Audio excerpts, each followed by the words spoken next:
23 septembre 2015, 19h, L'Isle-sur-Tarn, France. Retour de mon voyage en Inde. Me voici à la maison ce soir, je viens juste d'appeler mon ami Chris que j'ai rencontré vers la fin de mon voyage en Inde, à Auroville, dans la Joy Community, une communauté d'Italiens qui font des pizzas à tomber par terre. Auroville, cette ville expérimentale s'est finalement réorganisée en communautés. Italien avec les Italiens, Anglais avec Anglais, Français avec Français. J'ai choisi d'être hébergée chez les Italiens parce que j'adore l'Italie et j'adore manger. Tranquillement, installée sur ma terrasse, face à mon petit bassin zen, nous venons de discuter au téléphone une bonne heure, tous les deux, de notre retour ici en France. Chris a le même âge que moi, la trentaine environ. Il était en Inde pour un voyage entre amis quand je l'ai rencontré. Et Chris est comme moi ce soir. Il se sent un peu perdu à son retour, le choc de l'Inde. Il paraît que certains ne s'en remettent d'ailleurs jamais. Allez, tu sais quoi? On va y aller dans ce voyage. Je t'y amène. Alors voici comment ce voyage a commencé. Tu es prêt? Accroche ta ceinture. Nous allons atterrir par 40 degrés Celsius le 31 juillet 2015 à l'aéroport international de Trivandrum, tout au sud du pays. C'est un choc. Je sors de l'avion, la chaleur m'assomme, et là je regarde dehors. C'est noir de monde. L'Inde, ça grouille de monde qui bouge dans tous les sens. Autrement dit, soit tu te figes et tu passes un très mauvais voyage sans sortir de ton hôtel, soit tu décides de suivre le courant, le flot, et là ça coule. J'avais décidé de commencer finalement mon périple par passer une semaine dans l'ashram d'Amma, dans le Kerala. Je cherche le taxi parmi la foule que j'avais demandé à l'ashram lors de ma réservation. Je cherchais perdument ce petit panneau avec mon prénom noté dessus, Julia. Personne. Aïe, ça commence bien. Mon cœur commence à battre la chamade. Respirer, garder son calme. Alors que je dépose mon sac de 14 kilos et je me pose pour respirer et réfléchir, un jeune Indien m'aborde et me demande où je vais dans un Indiglish où les R sont roulés comme nos papilles du sud de la France. Puis il passe quelques coups de fil. Il doit appeler le cousin du cousin. Ici, ils sont des milliers, se connaissent tous, apparemment. Personne ne t'ignore. Elle ne te laisse seule en plan. Et en même temps, c'est rare pour eux de voir des touristes occidentaux. Seule, et qui plus est, une jeune femme blanche. Puis il dole deux lignes de la tête pour me dire non, oui ou peut-être. Tu ne sais jamais. Mais à lire dans les yeux ou sur les lèvres, on arrive à déchiffrer. Finalement, il me propose de m'amener à l'ashram. Que faire, mis à part lui faire confiance?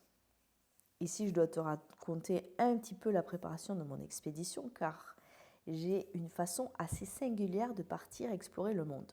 Bien entendu, j'avais consciencieusement rempli mon sac à dos fraîchement acheté chez Decathlon, sac de couchage léger, jupe et pantalon long, tunique blanche, une paire de tongs, des baskets et quelques médicaments. Mais je m'étais aussi préparée mentalement. Comme à chacune de mes grandes décisions, j'avais noté sur un carnet mes intentions sur ce séjour, ce que je souhaitais dépasser, vivre, etc. Tout le monde avait eu peur pour moi à l'annonce de cette excursion en solo. Je me rappelle encore les yeux de ma mère restée silencieuse lorsque je lui ai annoncé avoir pris mes billets. Alors j'avais écrit sur un petit carnet mon intention, que tout se passe pour le mieux pour moi avec les hommes là-bas. J'avais même demandé une guérison vis-à-vis de la confiance que je leur accordais. Je pense que je craignais le plus le viol ou le harcèlement. C'est d'ailleurs la peur de beaucoup de femmes, et c'est pourquoi peu d'entre elles voyagent seules. C'était donc la plus grande peur que j'allais affronter durant tout le séjour. Et au tout début du voyage, je commençais déjà par faire confiance à un homme monté dans une voiture, croire en lui et y aller. C'est parti. Me voilà sur la route pendant 1h30 de trajet. On roule sur la terre battue, on klaxonne, on passe à 3, on double, on évite une vache, un rickshaw. On s'arrête, on boit du jus de noix de coco, on lance la noix de coco par la fenêtre, on écoute la radio indienne. Et enfin, nous arrivons à l'ashram, au temple, à la fourmilière d'Amma. Voilà la magie de ce pays. Vous ne savez pas comment ce joyeux bazar fonctionne, comment la vache qui traverse ne se fait pas écraser, mais ça fonctionne. Ça coule, ça fonce, c'est vivant. C'est tellement différent de chez nous. Aucun feu, aucun contrôle, aucun passage clouté.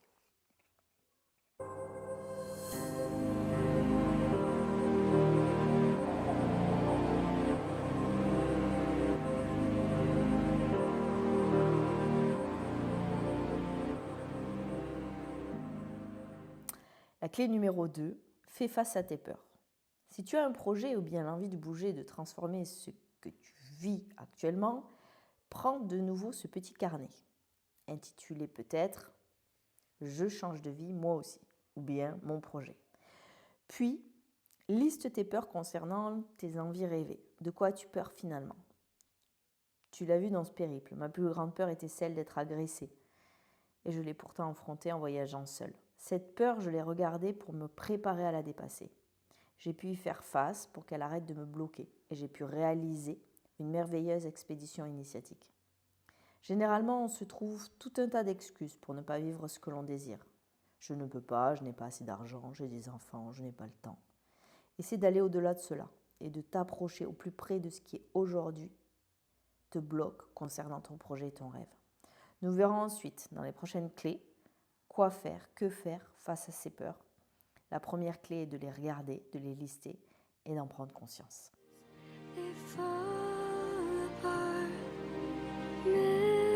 Misery is what